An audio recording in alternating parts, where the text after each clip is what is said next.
Okay, so in this video we're going to talk about how to make an form using form tags. Makes sense, right? So what's a form? You know what a form is. It's when you are giving information to the website or the web server instead of getting it from it. So it's a way for you to do a lot of things to provide feedback.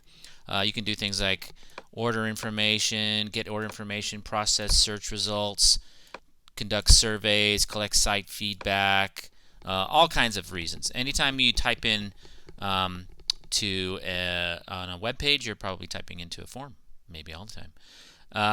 So there's a few things you need for a form. You need a form tag, you need one or more input fields, and you need a submit button. You also need some way to process that form, and usually that is in the form of some script on the server that processes that form. You can make your own scripts. A lot of times your web host will have a script that you can use, such as a simple script that processes the form and sends an email. That's a common thing. But it does require something usually on the server. We're going to do something today where it kind of sends the form as an email, but it's not a one-step process, and you'll see what happens at the end when we do this. But again, just remember that it requires something on the server. So you need a couple of things inside. We're going to do the form tag in a second, but you do need to add a couple of attributes to the form tag itself. One is the method and one is the action. So the method is how the information is sent to the server when the user clicks the submit button, and the action is the location of the script that's going to process it. So here's kind of an example of a form tag. It says form method equals post, action equals perl/query.pl. So that's using a Perl script, which is one way to do that. A lot of times these scripts are written in different things. PHP, they could be Java server pages, active server pages with Microsoft. So you can see a lot of things in this action. But basically the action is the location of the script that's going to process that form. The method is how the information is sent. And there's two ways that can be done. For method, you can either use post, which I have here, or you can use get.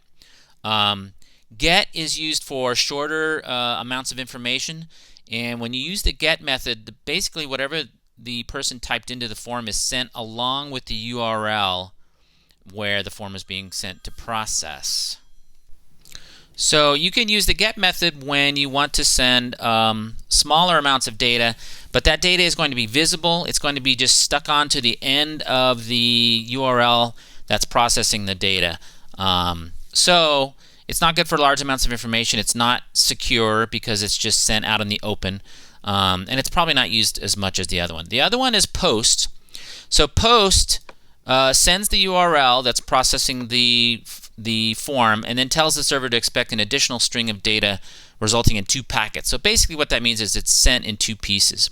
It's more reliable than get. It's better for larger amounts of information. It's not encrypted though, so don't confuse that with encryption. It's just sent as a separate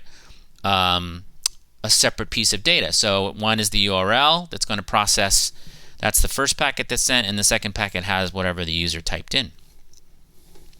So those are the 2 methods, and we're going to use post on our form here in a second. And then action, I talked about that. That's the location of the script that's going to process your form. And then you have multiple types of input fields you can do. You can do selection menus, text areas, text fields, all kinds of stuff, which we're going to do now. So let's go ahead and get to it. So I have a starting file here. It just has basic styles for the body here, some color and font, and then it also has a wrapper because we're going to style this form eventually, and we're going to use the wrapper to give it a specific width and center it and things like that. But other than that, there's really nothing here except for a heading level 1. So that says pizza and a movie. So we're going to do an order form for pizza and a movie, which will end up making you very hungry by the end of this video probably. But maybe not. Maybe you don't like pizza. Who doesn't like pizza? I don't know anybody that doesn't like pizza. No, I don't. Okay, so let's go ahead and start. So I'm going to go down after the wrapper and after this little H1 that we have, and I'll move this up a little bit so you guys can see. So remember that the end of the the div, that's the wrapper, is down here, and the body and the HTML is down here below. So don't forget that's down there. All right, so the first thing we need to do with a form is add the form tag. Makes sense, right? So it's form, and then we're going to add the method, which we talked about. So we're going to say method equals post, and again, that's going to send the data as 2 packets. One is the URL that's going to process it, which is the actual action attribute, and then the other one is the data that the user types in, or anything else on the form. The user doesn't actually have to type in everything, and we'll see that either. We'll see that as well. Okay, so we have form method equals post, and then we're going to add action. And like I said, normally this is going to be the script that's going to process the form, but we can do a little trick here and do a mail to link inside the action. And what it will do, and don't use my email please, but yeah, I'll make one up, mark.g@gmail. That's not my real email, so I don't want to get a bunch of a bunch of forms. But anyway, so we can put in an email address. Actually, I will use my own because we're going to see how this works at the end. So I guess I will use Mark. Let's see. Let's use Mark.Garrett. Can't spell my own name. At wvm.edu. Let's do that one. Yeah, that'll probably work. Okay. And we are going to actually, I'm going to actually submit this, and you'll see what this little action does. So action equals mail to, and then I have an email address in there, and what that will do is when I hit the submit button, it should open up an email program and sort of send, not really completely send the file or the data, but you'll see what it does. It kind of makes an email. I'm going to say encoding type, so that's enc type equals, and that is text/plain, which means we're sending plain text. And then we're going to add a tiny bit of JavaScript. A little bit of JavaScript. And what this JavaScript is going to do is tell the user that their form was submitted. So let's put on submit equals window.alert. And then in parentheses, and then a single quote, we're going to put your info has been mailed. And that is the end of that, and then there's the end of that.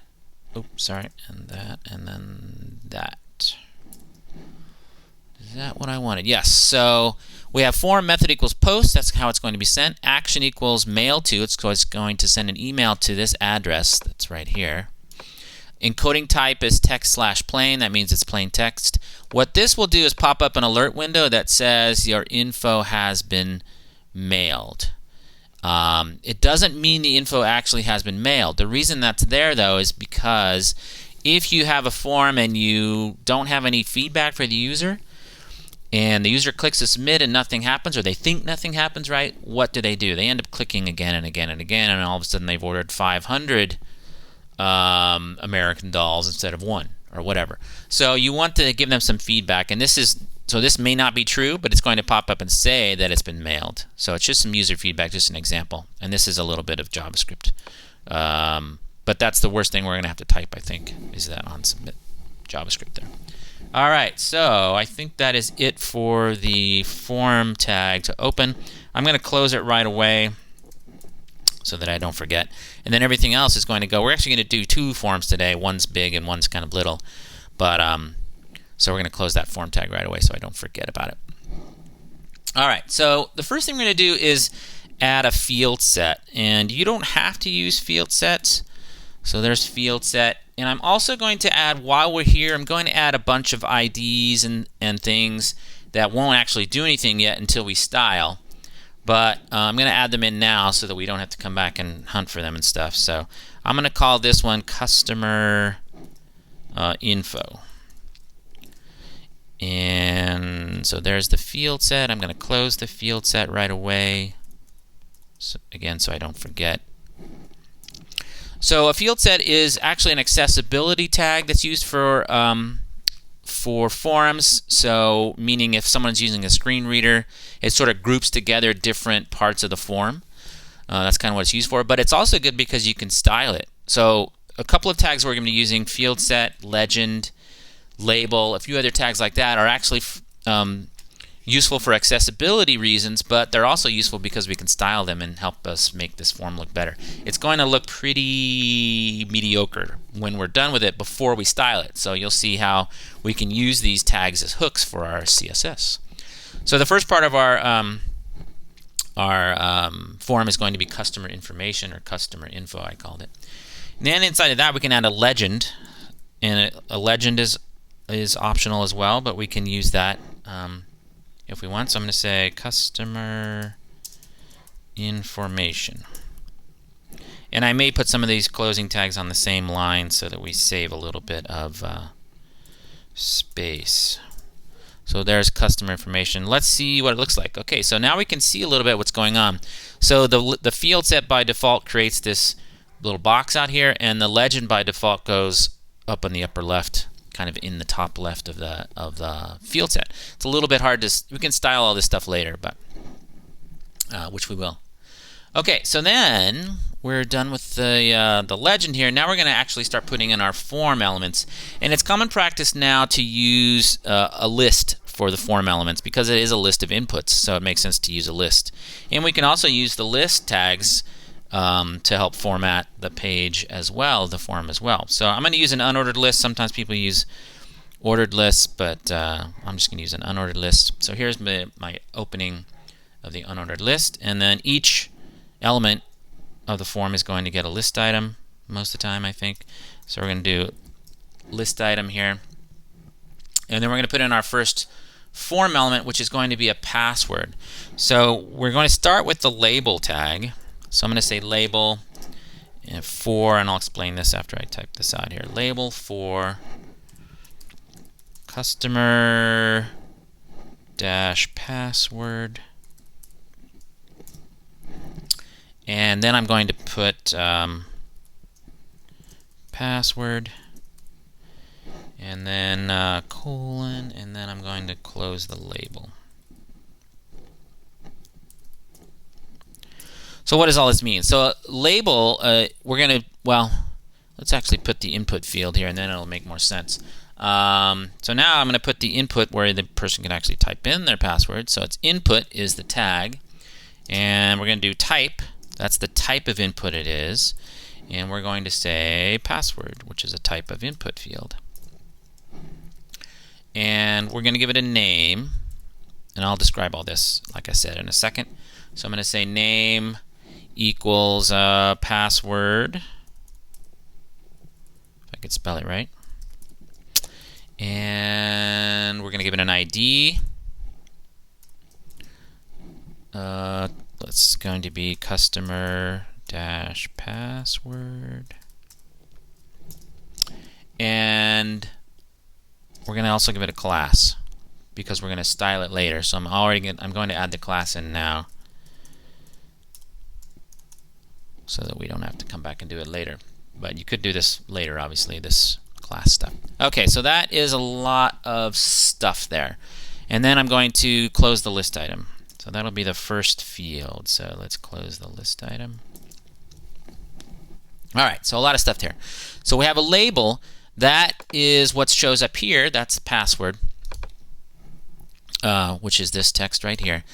And this for part, so again, the label is an accessibility thing, but we can use it for styling as well. So you probably should use a label for each input field. But you don't have to technically, but you probably should.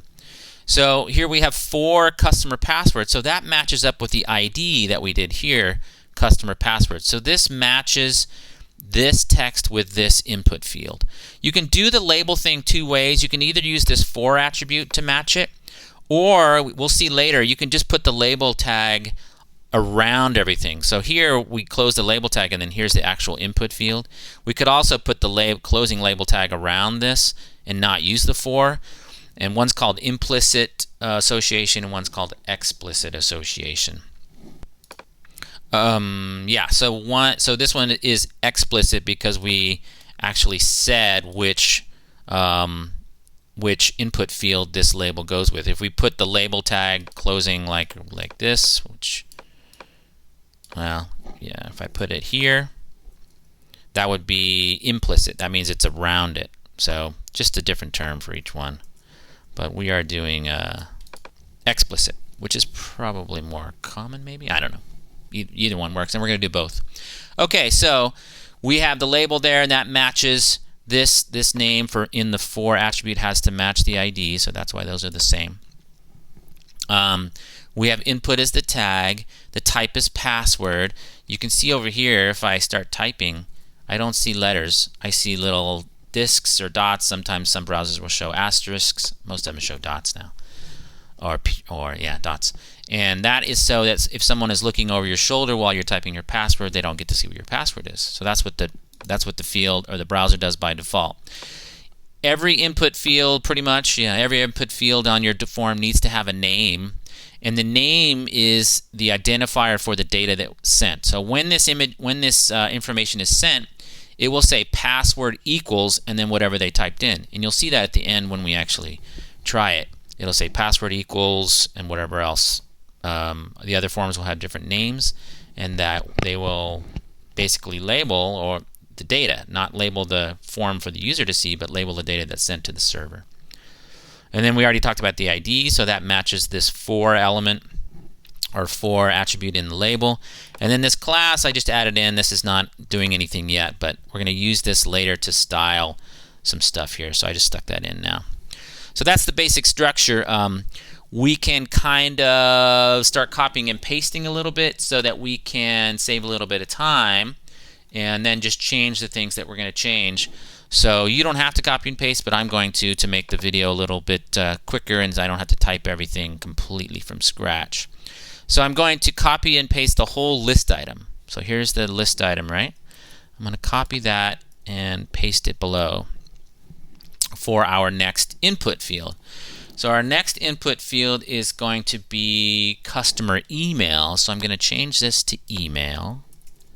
It doesn't have to say this either. This is just a name that we made up. It could say Bill or Bob. It doesn't really matter, but it has to match the ID. Actually, I've skipped one. I'm going to do name first. Sorry. So let's do customer name. So label for customer name, and then we're going to say your name. That's what the user actually sees is what's going to be in this label. And then for type, we're going to put text. So it's just a plain text field. So we put input type equals text. We're going to name it customer. That is going to be the name of the data when it's sent. And then the ID has to match this customer name. So I could just copy and paste, or I could just type it, right? So it's customer-name, and maybe I should move this over so you can see that's really just one piece right there. So it's ID equals customer name, and class equals text input is going to be the same because we're going to use that class as well on this one. There's a couple things you could add to this. We could add a max length to this. So if I wanted to, I could say max length equals 20. And what that will do is it will prevent people from typing more than 20 characters. So I'm typing JJJJJJ. That's a strange name, isn't it? I'm typing a bunch of J's, but it's stopping at 20. The reason you might do that is because it prevents people from typing, 50,000 characters in there just to mess with you. They want to mess with your website, so they flood it with people whose name have 30,000 characters. So there's other reasons too. I think security reasons why you might want to do that. But that is an optional attribute called max length that you can stick on there. Okay, so that's good. All right, so let's continue on. So I think that one is done. Yep. So let's copy that and paste it to the next one. And this one is going to be email. So we're going to say email. And then we'll put email here, which makes sense, right? And then input type, and this is for this one, just for fun, we're going to use a new type of input, which is part of HTML5, which is email. So normally before HTML5, you would use text for this as well because it's basically text is just like the name was. But if you use email, it gives a clue to the browser that it can do a few things, and you'll see what it does. I'll show it to you in a browser so we can see what it actually is going to do. So, but it is pretty new at the time of this video, so it doesn't always work in every browser, but it works in some of the newer browsers. You'll see what it does. So we're going to change the name of this one to email, and the ID is customer email, so we're kind of sticking with this basic naming convention, customer dash something for the name or the ID of each one. Customer email, that's right. We'll leave the same class on there, and we can leave max length on there too. So 20 might not be long enough. I picked 20 kind of randomly here. I probably should say like 40 or something. I'll change that to 40. And that way, you know, probably not going to have a name longer than 40 characters or an email longer than 40, although it's possible, I guess. All right, so at this point, I'm going to save this and take a look at it in a browser. Actually, I'm not going to yet because it may not do what I think it's going to do yet because we don't have a submit button or anything. So what it actually is going to do is, in some browsers, it'll highlight that in red if you don't put in an email formatted type address with an @ symbol and a dot. Some it'll outline it in red. I'll show you that. I think Firefox does that. Some of them, when you hit submit, it will give you a warning that says, "Hey, you didn't put an email in there." So, but it won't. I don't think it'll work completely right now because I don't have this form filled out or finished all the way. So we'll come back to that at the end. You'll see it at the end. All right. So let's do another one. So I'm going to copy and paste here, and then go down below. This one is customer state. So here is the state, and we're going to put state here, and we'll say input type equals text for this one. Back to text again, and the name is going to be state, and then the ID will be customer state. And we can leave everything else the same, so now you can see there's a state over here too. I could also add, I'm going to add one thing here. I can add size equals 2. So what I did is use the size attribute, which is one way to size these text fields. So I said size equals 2. It's supposed to be like 2 characters, but really it's going to be more probably. Yeah, that's definitely more than 2 characters. Actually, it's 2 M's. It's about the width of 2 letter M's. Kind of 2 EM is kind of the size. This is kind of an older way to do it. You don't have to do it this way. It's probably preferable now to use styles to say the size of these, which we'll do later. But this is another possible attribute you can use. So if I said size equals 2, it may tell the user, hey, just use abbreviation like California or something like that. Probably for state as well, you might use a drop-down menu, which we'll do in a minute. For country, so that they could just pick the state instead of typing it in. That's probably the way you see it more often, but just for our example, I used another text field for that one. All right. Let's see. I think that is, let's see, customer state. Make sure everything matches. Customer state here, customer state there. Name is state. Yeah, that's all fine. Okay, so now we are actually going to do a drop-down menu for the country. So I'm going to copy and paste this, but we're going to have to change quite a bit on this one. So now I've got list item label for, and this is going to be customer country there. And the input type we're not going to use, actually. We're going to use instead, so we could probably just get rid of this whole thing here. This is going to be different. We're going to now use, I should change this to country too, right? So label for customer country, that's good. And now we're going to do a select menu. So the tag is select. And then we're going to do name equals country. And then we're going to do an ID, again, just like before. So we say ID equals customer country, should match.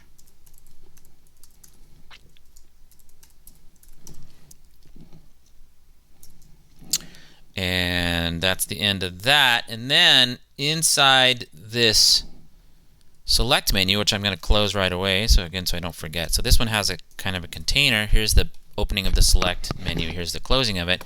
You add options. And you can see over here on the right, we've already got our little menu. So this is a drop-down menu that you've seen, 100 times on forms in the real world. So we're going to add an option for each option that we want to use. So I'm going to say option, and I'll do United States. And then I close the option at the end. And I'm going to copy and paste because it'll be a little quicker. We're going to use 3 options. The second one will be Canada for Canadians. Yep, and the third one will be Mexico. And you could obviously use as many as you want. So this is what it looks like.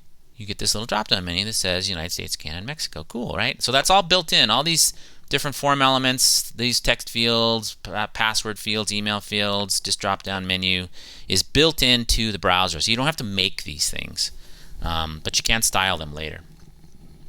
All right, so a couple things we can add to this one. If you wanted to add a different value that's sent with the form, you could say value. If you type value, you could say value, and I'm going to say USA, like that. So when this is sent, it'll say Canada, Mexico, or United States, but if I click on this one, if the user selects United States, instead of sending the data United States, all these characters, you can just send this. So that's an optional thing you can add. You can add value, and that is what's sent. Whatever's in here is sent instead of whatever's in here when the user submits the form. You can also say which one is selected by default. So normally it's the first one, right? United States is here already. I can say selected here. And now you can see it says Canada. So you can pick a different one if you want than the default first one by putting the selected option inside of there. Remember though, if you have this, if you're doing this in XHTML, we're doing this kind of in HTML5, but if you're doing this in XHTML, you would have to say selected equals selected, which sounds dumb, but every attribute in XHTML has to have a property and a value with an equal sign in between. So you'd say selected equals selected. But for HTML, we don't have to do that. You can also do a couple of things, which I'm going to do, but you don't have to do this, and I'll take them off at the end. You could add a size. So I could say size equals 3 here. And now I can see, I actually see 4, which is kind of strange, but I see more than one option at a time. And you can also add another thing called another attribute, which is multiple. And what multiple allows you to do is you could select more than one. So you'd hold down Control on the PC or Command on the Mac, and you can select more than one at a time. So maybe I'm a dual citizen, right? I'm United States and Canada, so I could select both. Probably doesn't make any sense for this one, but that is a possibility. So those are 2 options, size and multiple, that you can add. Yeah, so I'm going to take those off actually. You know what I'll do? I'll take them off and I'll put them in a comment tag so that we can have that in there if we want it later.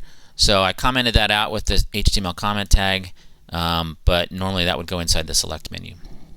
All right, so I think that is good with the select menu.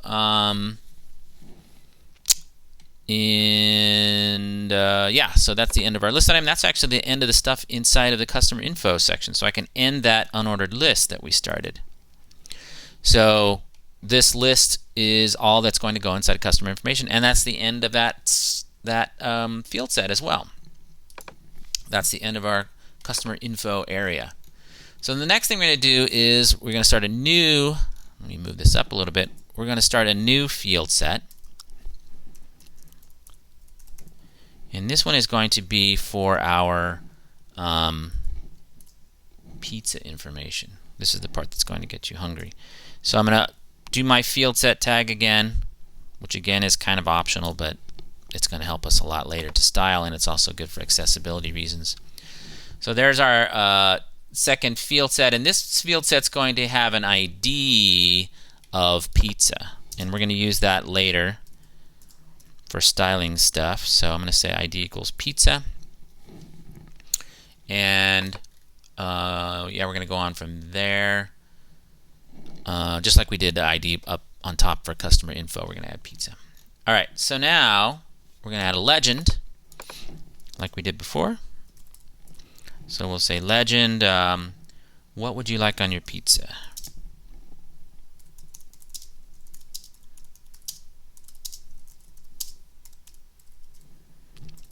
What would you like on your pizza? I'm not getting you an actual pizza, by the way. So what would you like on pizza? And that shows up here, again, like before. So that's the end of our legend. And then we're going to start our unordered list again. So we're putting everything inside of a list once again. And I'll close it right away this time. Did I have more than one closing? No, I think I'm okay. You'll figure it out if I have an extra closing tag somewhere for that list. All right, so now we're inside of an unordered list for our pizza information, and this time we're going to do it a slightly different way with the label. So let's add our list item first before we forget. And I'll close that too. And now we're going to add the implicit styles, which means basically we're just going to put label around everything, and you'll see what I mean. So here's the label tag, and here's the closing label tag. So we don't have to use for this one because the label, you got to spell it right though. Spelled it wrong. This time we're going to put everything inside this label tag, so it's going to put the input field and the text together. So this first one is going to be in checkbox. So I'm going to say input type equals checkbox. And the name is going to be ingredients. And the value is going to be mushrooms, because you got to have mushrooms. And then we're going to close that and add mushrooms to the text here. Is that right? Yeah. And then close the label, which we already did. So I think we are good. Good? Yeah. Yeah. Okay. So probably can get rid of that. So we have the label here is around everything. So we don't have to use for because the label, which is this, is actually inside the label tag along with the input type, which is a checkbox. So this is a checkbox. We say type equals checkbox, and we get, wow, a checkbox. That makes sense. We give it a name. Every input needs a name. And then value is actually what's going to be sent. So in this case, value is what's sent. So if somebody checks mushrooms, it'll say mushrooms checked or something like that. We'll see what it says when it's actually sent.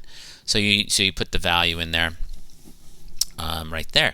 And what else about this one? I think that is it. Oh, we could make this checked by default if we want, so I'll add that right away. Maybe I decided everybody has to have mushrooms. So if I put checked there, now this is automatically checked. So you know when you're filling out a form for some information or something, and it says down at the bottom, it says, would you like us to send you 50,000 pieces of spam email? And it's already checked for you. That's how they do that. They add checked on there. Dirty little trick, right? And again, if you were doing this in XHTML, it would be checked equals checked, which sounds stupid, but that's how you do it in XHTML, because you can't just say checked. You have to say something equals something. So you'd say checked equals checked. Okay, so that is that one, and this time we can actually copy and paste this guy. So we're going to do two more of these. So I'm going to copy and paste the whole list item along with the label and the checkbox and everything there. So I'm going to go down here and paste. It's still going to be a checkbox. It's still going to be ingredients for the name, and then I'm going to change the value here to, let's go pepperoni. Is that how you spell pepperoni? pepperoni. I think it's ER, isn't it? Pepperoni, and then pepperoni here.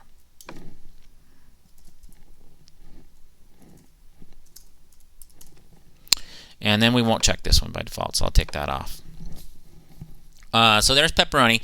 So you could use a different name for each of these. Normally you would have a different name for these because they're all separate pieces of data, but when you use the same name for checkboxes, and we'll see radio buttons in a minute too, it kind of groups the inputs together.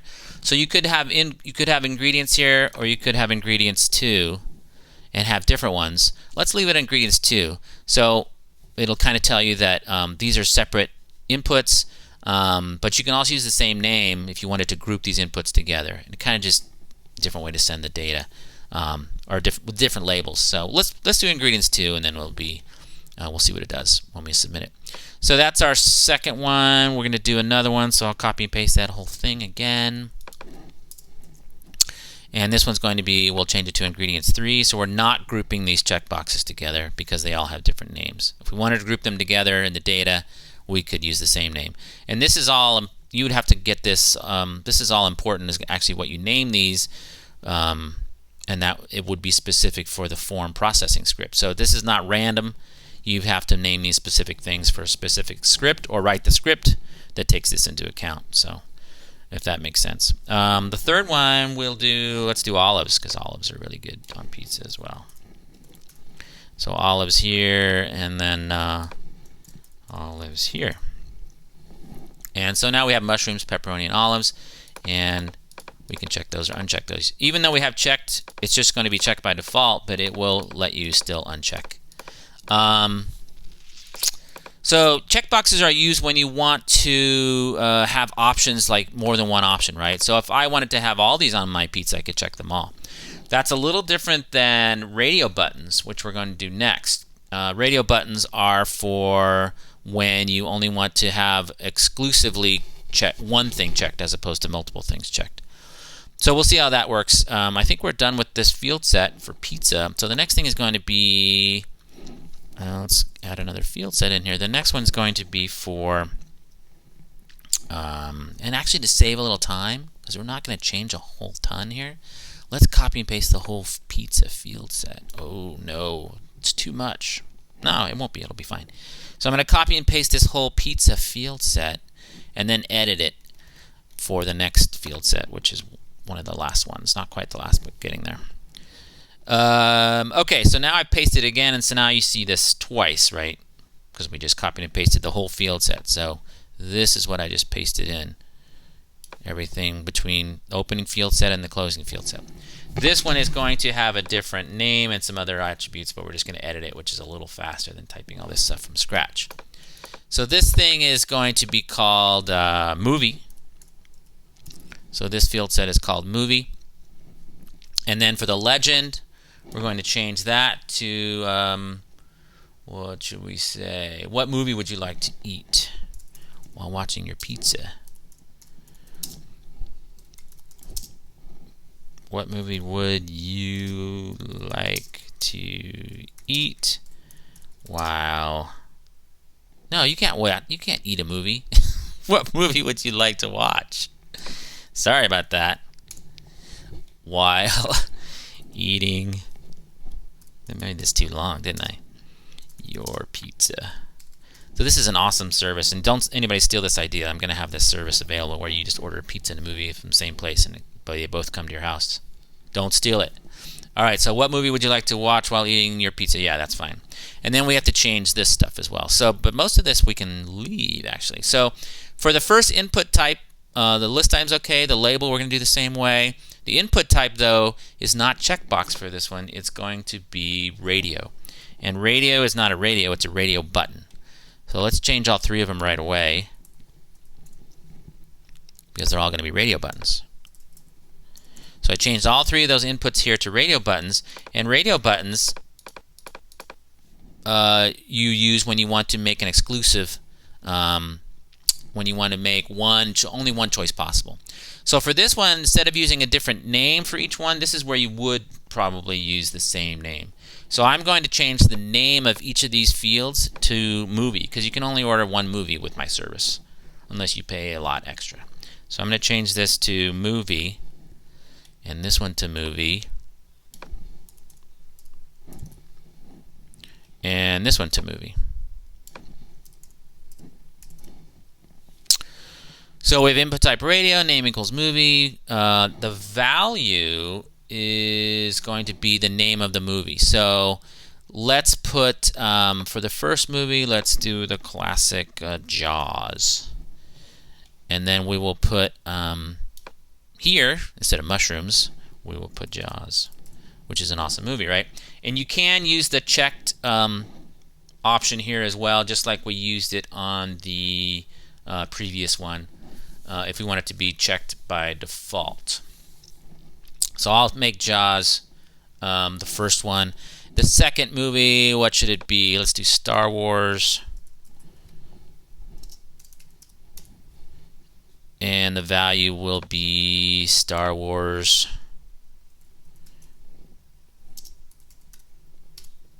Like so.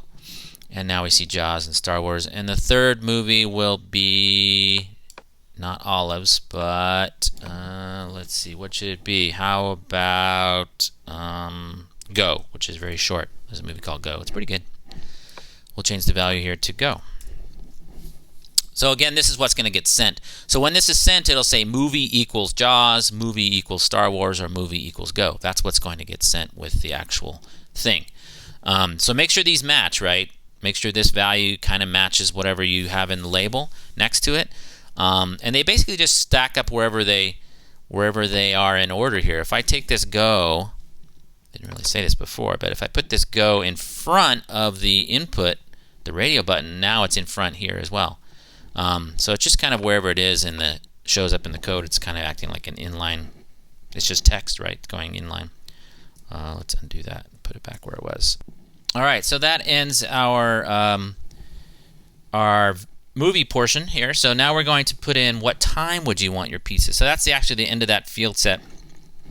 We're going to add another field set here for the time, and this is actually new in HTML5, and we'll probably be able to see this only in maybe one browser at this point. It works in Opera, I think, and a little bit in Chrome, but we'll do it anyway, so later on we can see it work. So let's do field set again, and this one's going to be called, let's say ID equals, and we'll say pizza time box. And don't ask me why I named it that, but called it pizza time box. And then I'm going to close that field set right away. And inside of this field set called pizza time box, we're going to do a legend again. The legend of the pizza. No, pizza time. And then we'll close that.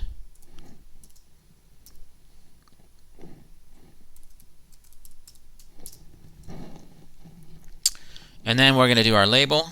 So we'll do label. This time we'll use the explicit. Have I been spelling label wrong? Maybe I have. Sometimes. You guys will figure it out. So I have label, and we're going to do for. This is the label. For equals pizza time.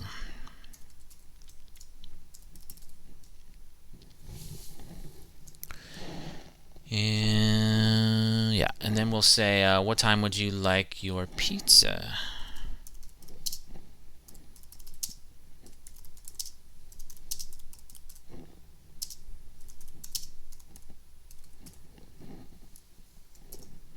And that's the end of our label.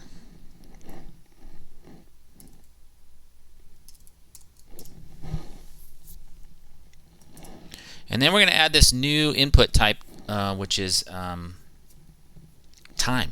And there's a bunch of time-related input types in HTML5. And like I said, it's pretty new. It won't work in many browsers for a while, but hopefully we'll see it when we do look at it in the browser here. Okay, so it's input type equals time. That sounds weird, huh? Input type equals time. And we'll say name equals pizza time. All these are one word with an underscore. You can't have spaces. Well, I guess you could have spaces, but I'm not using spaces a lot of the time. So this matches again, so this 4 has to match. That's what we were doing earlier, right? This name here. And I'm going to use the same for, actually it has to match the ID, but I'm using the same thing for the name and the ID this time, which is legal. So I'll say pizza time for the ID. And I think that is it for this field set. So I didn't use a list for this one, but there's only one, but you might use a list for it. It's not, required to use a list. All right, so now I've got a pizza time, and we'll see what this looks like in the real browser instead of this preview. But you get little controls here, and you can choose a time for when you want your pizza and your movie, I guess. All right, so that is that one. Now we're going to do a text area. So we've been doing some smaller single line text entries, but now we want to add a text area. So this one we're going to say here we'll say special instructions. So maybe you really like your pizza burned or something. Maybe. And then we're going to add a break here just for some spacing. And then we're going to add our text area. Oops, I did have mistakes. This field set ends above special instructions. Well, it does look like I have an extra field set tag in here. I'm going to take this one out, and hopefully that is going to be okay. Yeah. Okay. So I did have an extra closing field set. I stuck in there at one point, and maybe you did too, so I don't think there's going to be one there. So this field set ends after pizza time here, or before special instructions. All right, so now we've got special instructions, and we're going to add text area, and then we'll add name is going to be, we'll call it comments. All right, let's call it instructions, actually. That makes more sense.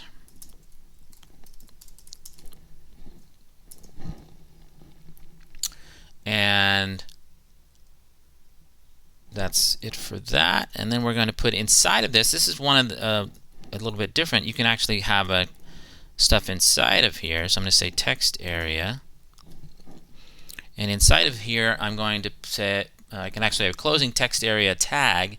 And then I'm going to say type your special instructions here. So if we look down there, you can see it says type your special instructions here inside there. So when the user does this, they can just select that and type over it. You can also write scripts. If you do JavaScript, use JavaScript, you can make it disappear when they click inside of it, things like this. I'm going to add a couple of things in here, and then we'll do it later with styles maybe to size this. So I can say calls equals 40, which makes it about 40-ish characters wide. You can see it got wider. And then I'll say rows equals, let's do 10. So now you can see that it's now about 40-ish characters wide and about 10 rows high, and we made a little space. So this is text areas are used for making larger input areas as opposed to single lines like this one.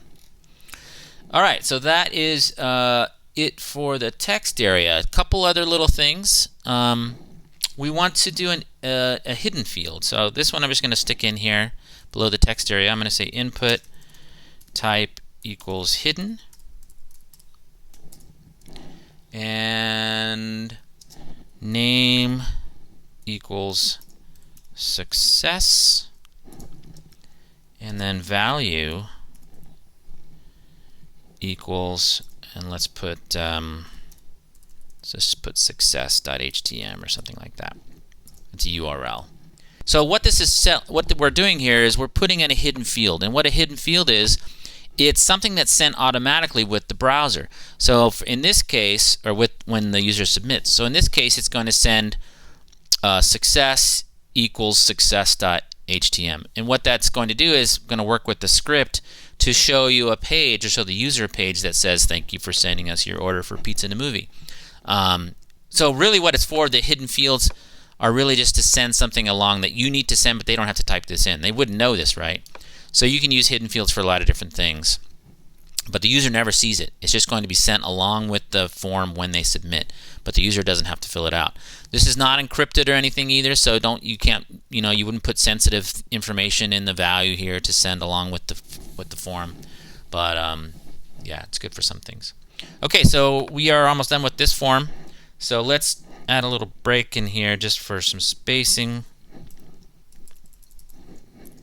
I've forgotten how to do break tags.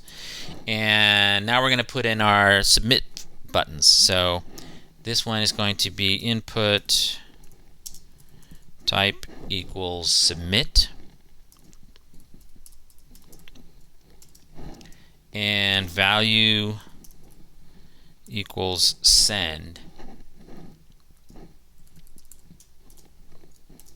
And that's that one. So if you look down at the bottom, there's a send button. So whatever you have for value here goes in there. So you could say submit here, and now it says submit. So the value in this case ends up being the text in the button. And these buttons are built in. I'll just put send back there again. And now I'm going to put the reset button. So this one is input type equals reset.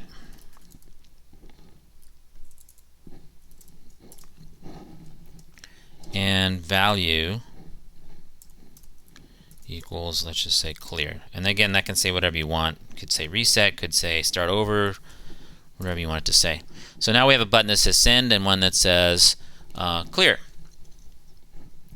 I'm just going to put in this code to show you what it looks like if you want to use an image, and then we'll turn it off because I don't want to use it. But you can. There's different types of ways you can do buttons, and more than we're going to cover in this. But I'm just going to show you one more. You could say input type equals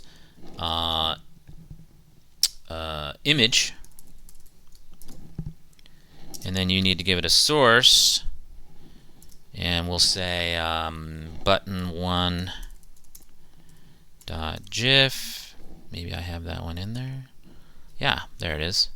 So I have button1.gif, and then I want to put alt equals submit, which is the way you do it in HTML5. So now if I click this, it would submit as well. So if you want to use an image as a button, you can do that, although it's getting less popular because you can really style the buttons, which is what we're going to do later. You can really style the buttons using CSS to look pretty good. So I'm going to turn that one off by commenting it out so it doesn't make our page hideous right now. And then move this over a little bit. And then that's the end of that form. Woohoo! So I have one more little form, sorry to say, but this is a different kind of form, so I wanted to keep it as a separate form. So I'm going to go below that form, but right now you can see what this looks like. We're going to style this, I think, later, but this is the default way that it looks right now. And then we're going to go below here and do another form. So I'm going to put a break tag in here just to separate them a little bit. We're going to do form again. Almost done, I swear. And this one's going to be action equals, we'll put in a dummy script here. Let's just say client.php. So PHP is what you might use for some of these some of these scripts. And I'll say method equals post again. Need quotes around that. And this one we're going to do enc type, which is encoding type. And this one is different. So we're going to use this to send in a file. So the way you do that is you say enc type equals multipart form dash data. So it's enc type. That could all be on one line, but it's not fitting. Here, I'll do this. Enc type equals multipart form data. Multipart slash form data. And then we'll put an ID. We'll say send. We'll just call it send image. And that is the end of the form tag, and then we'll close it right away. Inside of here, we're going to put the actual input. Let's do the label. So it's label for equals form dash photo. And we'll say send a photo of yourself. And then we'll close that label.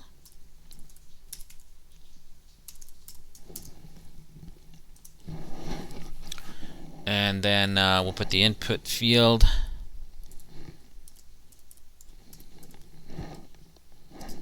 Input type equals file this time. And name equals, let's just use photo.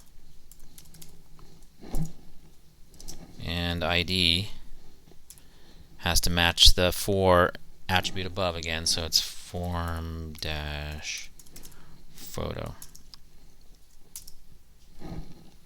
And I believe that is the end of that one. So I'm going to save this file. I'm going to save it as a new file. Here I'll call it done form or something. And then we'll take a look at that in the browser.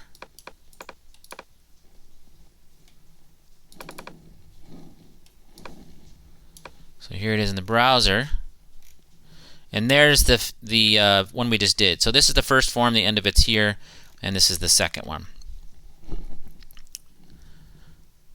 So if I click I'll do the second one first. So if I click browse here, you see it pops up with a file upload. So that's how you can have people send files to you using that type of form. That's the little second form we did. The first one is here, so I can fill this out. I'll just put in some junk. So look what happens I'm in Firefox right now. If I don't put an actual email formatted thing in here, look, it gives me a red outline. Pretty cool. So let's just fill the rest of this out. Say that, and I want my piece. So the time element is not working in Firefox, but we'll look at it again in Chrome in a second. Here's my special instructions. I click send, and it says please enter an email address. I can't even send it. So this is doing what's called form validation. So let's do I'll just put tests@g.com. It's fake.